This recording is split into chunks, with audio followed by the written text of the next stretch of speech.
اسلام کا مشکل دشمن غلط پروپیگنڈا کر رہا ہے، انہیں کرنے دو اور بہت کرنے دو۔ آپ قرآن کے سانچے میں ڈھل جاؤ، پھول پہ پیرا بٹھا سکتے ہیں، خوشبو پہ پیرا نہیں بٹھا سکتے۔ مسلمان جوان قرآن میں یوں ڈھل جائیں کہ دھاگوں کا قرآن کسی کو دکھے نہ دکھے، لیکن ہماری زندگی میں جو قرآن ہے لوگ اس کو دیکھ کے پکار کر کے کہیں جب غلام مصطفیٰ کا یہ عالم ہے تو محمد مصطفیٰ کی شان کا عالم ہے۔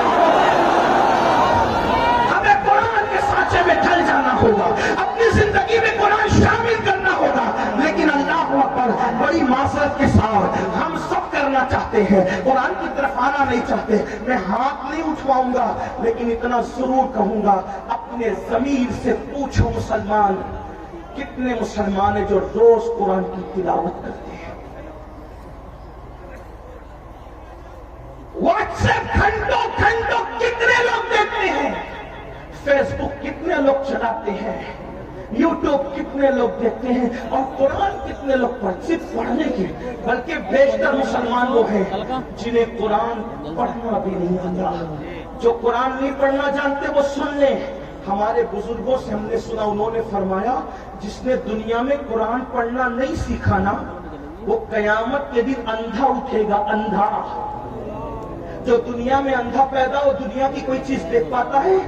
اور قیامت میں تو اللہ کا دیدار ہوگا، قیامت میں تو جنت ہوگی، قیامت میں تو رسول اللہ کا دیدار ہوگا۔ اب آپ سے پوچھتا ہوں، اندھے اٹھو گے قرآن نہ پڑھنے پر تو کیا دیکھو گے، کیا مزے لوگے؟ قرآن مرنے سے پہلے پڑھنا سیکھ لو، علم سیکھنے کی کوئی عمر نہیں ہوتی۔ یہ علماء کا جو اتنا درد ہے نا، پڑھ لو پڑھ لو پڑھ لو، کا ٹائم نہیں ملتا۔ میں کہا کمپیوٹر سیکھنے کا ٹائم ملا، ڈاکٹر بننے کا ٹائم ملا، انجینئر بننے کا ٹائم ملا، وکیل بننے کا ٹائم ملا۔ واٹس ایپ سیکھا، بڈھے بڈھے واٹس ایپ چلا رہے، چلائیں اچھی بات ہے، کوئی میں وہ نہیں کرتا، لیکن بڈھے واٹس ایپ چلا رہے تو تنگ کیے ہوئے جن کے پاس نمبر ہے، ہر 2-4 منٹ پر کچھ نہ کچھ ڈالتے رہے، کوئی کام ہی نہیں۔ وہ بڑے بوڑھے معاف کرنا بڑی عجیب بات ہو گئی ہے۔ نوجوان تو جہاں بیٹھے وہاں، بلکہ اب تو لوگ اسٹیج پر بھی موبائل سے نظریں نہیں ہٹاتے، وہ اس پہ گھسے ہی رہتے ہیں۔ حالانکہ فرمایا گیا جب رسول اللہ کی بات ہو رہی ہو تو اس بات کا احترام ایسے ہی کیا جائے جیسے اگر حضور ہمارے سامنے ظاہر میں موجود ہوتے تو ہم حضور کا کتنا احترام کرتے، حضور کی باتوں کا بھی اتنا ہی احترام ہونا چاہیے۔ کیا موبائل موبائل موبائل کا نشہ جاری ہے، اور لوگ ہنستے ہیں اصلاح کرنے پر۔ حضور کی باتیں ہو رہی ہے موبائل میں، موبائل لے کر کے کھڑے، موبائل لے کر کے بیٹھے۔ اللہ کے بندوں جب پتا ہے کہ بیان ریکارڈ ہو رہا ہے اس میں مل جائے گا تو اپنا وقت ضائع کیوں کرے؟ تمہاری پوری توجہ موبائل پر ہے، تمہاری توجہ حضور کے فرامین پر کب ہے؟ محروم نہ بنو، آداب سیکھو، زندگی گزارنے کا طریقہ سیکھو۔ عرض کیا کر رہا تھا؟ غلط پروپیگنڈا ہونے دو، قرآن سیکھو، قرآن اپنی زندگی میں شامل کرو، اور فقیر کی بات لکھ کے رکھنا، قرآن جس دن مسلمان کی زندگی میں شامل ہو جائے اس دن ہمارے لیے انقلاب کا دن ہوگا، اس دن ہمارے لیے ترقی کا دن ہوگا۔ قرآن تھام لو، سیکھ لو، اور قرآن سیکھنے کے لیے کوئی اچھا عالم مل جائے 3 مہینے سے زیادہ کا وقت نہیں لگتا، 3 مہینے میں قرآن پڑھنا سیکھو، اور اچھے سے اگر 5 پارے پڑھ لیے کسی اچھے عالم سے تو آگے کے 25 پارے آپ خود پڑھ سکتے ہو۔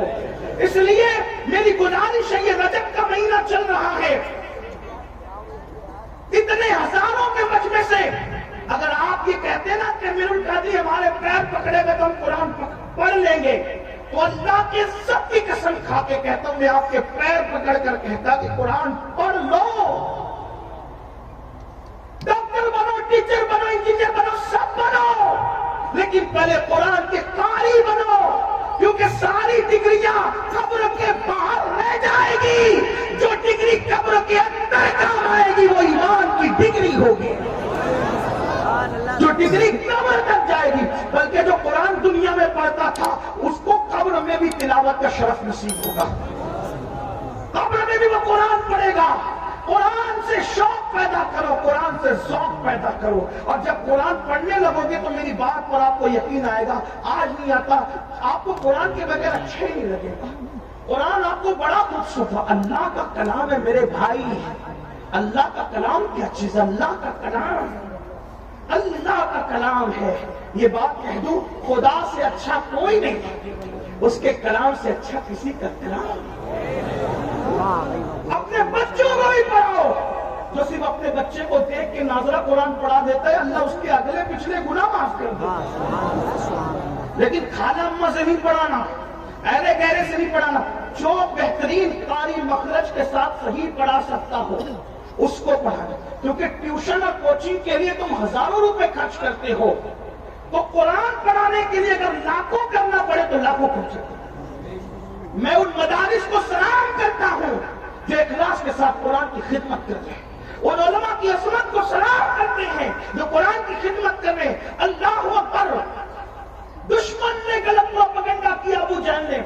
طفیل اتنے اس سے متاثر ہو گئے، کانوں میں روئی ٹھوس لی، روئی ڈال لی کان میں. توجہ کرنا، بہت بڑی ذمہ داری ہمارے سروں پر ہے مسلمان جوانوں. کانوں میں روئی ڈال لی اس نے، طفیل نے. اور اس کے بعد سوچا کہ حضور کی آواز میرے کان میں نہیں آنا چاہیے، میں ملوں گا بھی نہیں، ان کی بات سنوں گا بھی. کہتے ہیں طفیل آخری رات آ گئی. اب مجھے، چونکہ میں مکہ تجارت کے لیے آیا تھا، آخری رات آ گئی. مجھے مکے سے جانا کہاں تھا؟ اپنے وطن. میں نے سوچا محمد عربی تو گھر میں سوئے ہوں گے، چلو چل کر آدھی رات کے بعد کعبے کا طواف کر لیتے. تو کعبے کا طواف اور حج وغیرہ اسلام سے پہلے بھی لوگ جو مسلمان نہیں تھے مکے والے وہ بھی کرتے تھے، آس پاس والے بھی کرتے تھے. تو میں کعبے کا طواف کر لوں. تو طواف کعبہ کے لیے جب میں نے مطاف پہ قدم رکھا تو طفیل کہتے ہیں، اب میں اس کو اپنے الفاظ کے جامع بطور مفہوم پیش کرنے لگا. طفیل کہتے ہیں کہ چاندنی رات تھی، چاند کی دودھیا روشنی، میں اپنے الفاظ کے جامع بطور مفہوم پیش کروں. چاند کی دودھیا روشنی مطاف کی زمین کو مزین کر رہی تھی، اور غلاف کعبہ سے چھن چھن کر انوار و تجلیات نکل کر قلوب و اذہان کو منور کر رہے تھے. ایسے میں ایک دلکش سی آواز، ایک سنہری سی آواز، اس آواز کا کیا کہنا جسے لہن داؤدی بھی رشک کی نگاہ سے دیکھے. ہائے ہائے وہ آواز، لہن داؤدی کو رشک کی نگاہ سے دیکھنے کی بات اس لیے کر رہا ہوں کہ جب داؤد زبور پڑھتے ہیں، توجہ کریں، داؤد زبور پڑھے تو داؤد کی زبور سننے کے لیے پرندے ٹھہر جائیں، ہوا رک جائے، پانی بہنا بند ہو جائے.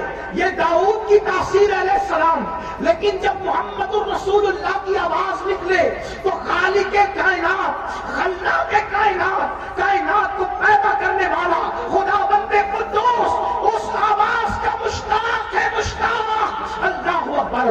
اسی لیے تو دیکھیں ان کے چہرے کا بھی اشتیاق ہے، اور ان کی آواز کا بھی اشتیاق ہے، اور ان کی ملاقات کا بھی اشتیاق ہے. اسی لیے تو قرآن میں جگہ جگہ ہے، قل یا ایھا الکافرون، قل هو اللہ احد، قل ان کنتم تحبون اللہ. اللہ اکبر، اللہ اللہ. جگہ جگہ قل کیوں ہے؟ یعنی محبوب آپ فرما دے، محبوب آپ فرما دے، محبوب آپ فرما دے. یا اللہ پاک، کلام تیرا ہے اور تو کہتا ہے آپ فرما دے. یہ آپ سے کیوں سننا چاہتا ہے تو استاد زمان بڑے خوبصورت لب و لہجے میں اس کی خدا کشائی کرتے ہیں اور کہتے ہیں قل کہہ کے اپنی بات بھی، قل کہہ کے اپنی بات بھی لب سے میرے سنی. اللہ کو ہے اتنی میری گفتگو پسند، اللہ کو ہے اتنی میری گفتگو پسند. تو فیل کہتے ہیں خوبصورت سی آواز میرے کانوں میں آ گئی. میں نے سوچا آواز اتنی خوبصورت ہے تو آواز والا کتنا خوبصورت ہوگا، آواز والے کا انداز کیا ہوگا.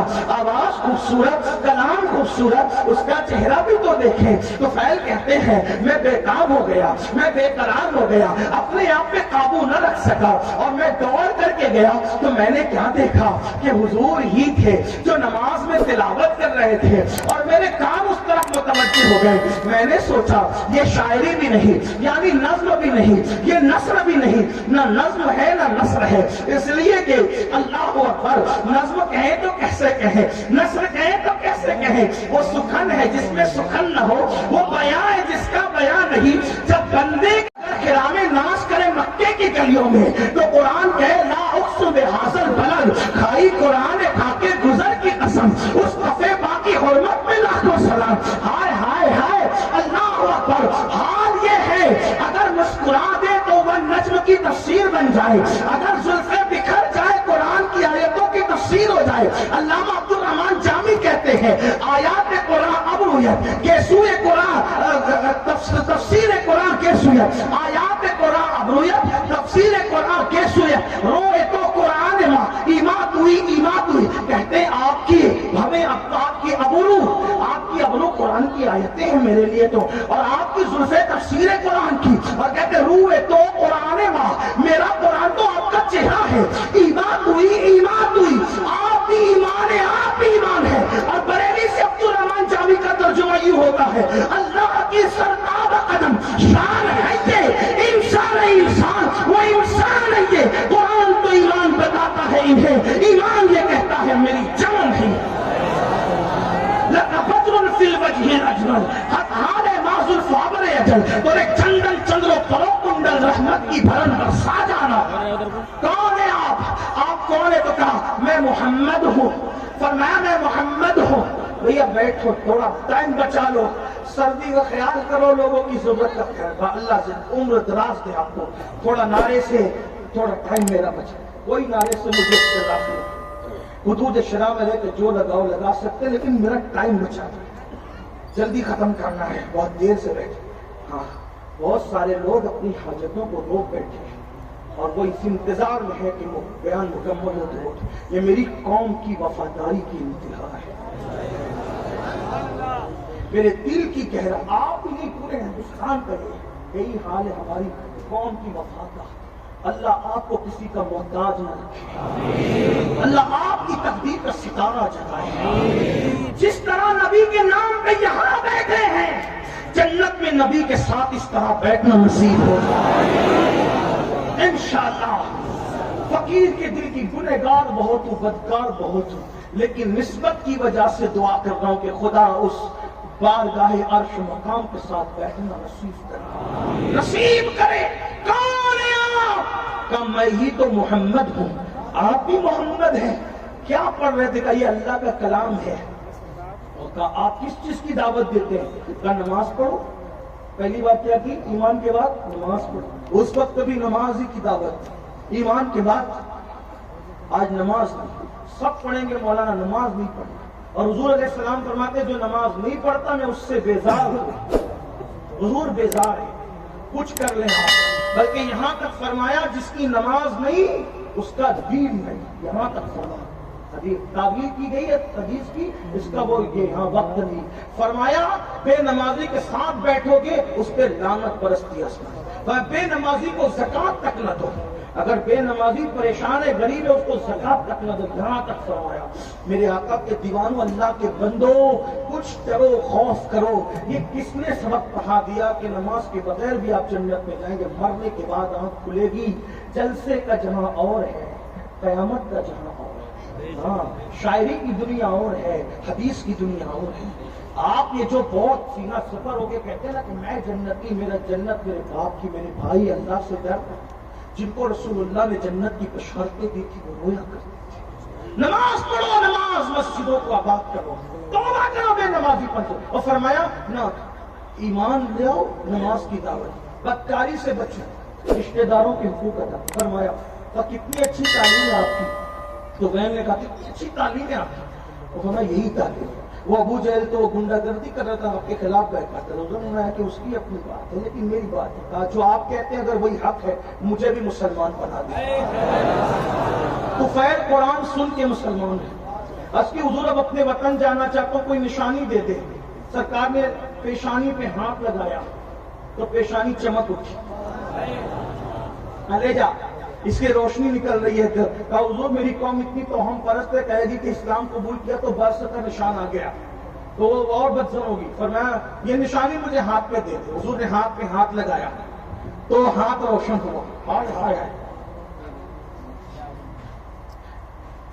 ہمارے بزرگوں نے صوفیہ فرماتے ہیں کسی کا رومال استعمال نہیں کرے ورنہ جس کا ہے اور اس کے درمیان بغض پیدا ہو سکے. صوفیہ کا قول ہے حدیث میں نہیں.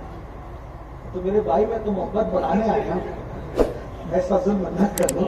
محبت میں آپ تیرے میں تو چاہتے بڑھانا. حضور نے فرمایا جس سے محبت کرو گے قیامت میں اس کے ساتھ. ان علماء اور سیدوں سے محبت کیوں نہ کروں کہ اپنا بھی بیڑا پار ہو جائے. ہاں تو نشانی دے دی ہاتھ پہ. اللہ اکبر. ایک بات کہوں, یوسف علیہ السلام تھے بڑے خوبصورت لیکن سب کو حسن دکھایا, کسی کو خوبصورت بنایا. ہاں یہ میرے نبی کا معجزہ ہے. ایسے خوبصورت ہے ہاتھ مس کر دے تو اسے بھی خوبصورت کر دے,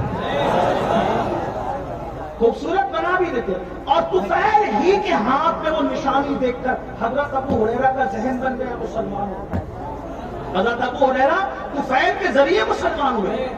حضرت ابو ہریرہ طفیل کے ذریعے. یہاں بھی ایک بات خاص سن لو, آج حضرت طفیل کا نام کوئی نہیں جانتا, ابو ہریرہ کو پوری دنیا جانتی ہے. میرے بھائی دین کا کام کر لے, کسی کو سدھار لے, کسی کو سنوار لے. ہو سکتا ہے ہمیں کوئی نہ جانے لیکن ہماری کوشش سے جو سنور گیا وہی ہمارے لیے نجات کا ذریعہ بن جائے. اللہ اکبر. حضرت ابو ہریرہ حضرت طفیل کی کوششوں سے ان کا ذہن بنا. پر یہ الگ عنوان ہے. تو قرآن سنا کر کے طفیل کو مسلمان بنایا. حضرت عمر کی بہن نے قرآن پڑھا تو حضرت عمر مسلمان ہوئے.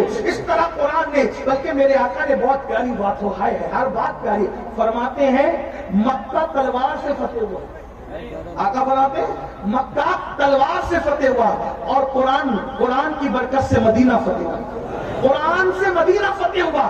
مکہ تلوار سے, حالانکہ تلوار چلی نہیں لیکن بارہ تلوار کا خوف تھا ان لوگوں کو. اللہ اکبر فرماتے ہیں لیکن مدینہ قرآن سے فتح ہوا.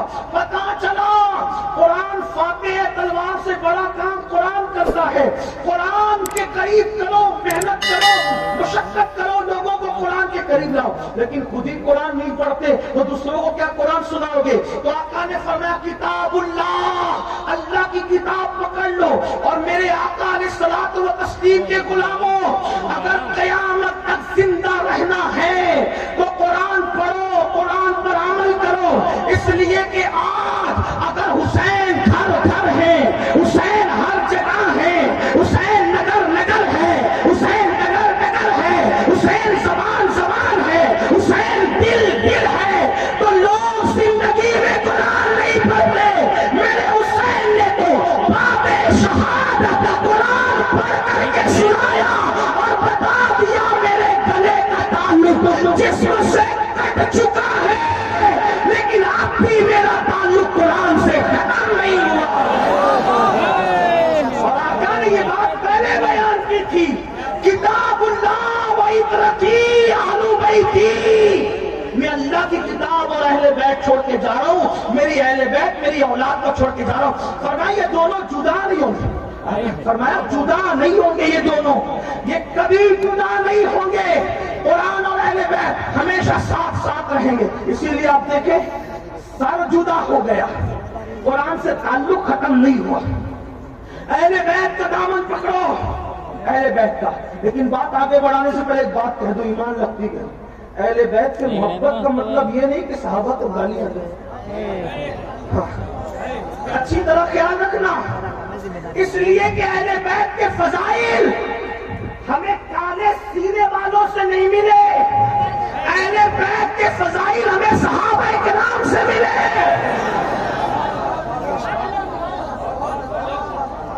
اس لیے جن کے سینے پٹ رہے ہیں انہیں پٹنے دو, کیونکہ یہاں بھی پٹنا ہے وہاں بھی پٹنا ہے. یہاں خود پیٹ رہے ہیں وہاں فرشتے پیٹیں گے. کیوں؟ کیونکہ یہ سینہ چار یاروں کی محبت سے جو خالی ہے وہ پٹنے کے قابل ہے. اور الحمدللہ سچا سنی یہاں بھی پھولوں میں ہے اور اہل بیت کے صدقے وہاں بھی پھولوں میں ہے. لیکن اہل بیت کے نام پہ سیاست نہ ہو, صحابہ اہل بیت سے محبت کرو. میں کہتا ہوں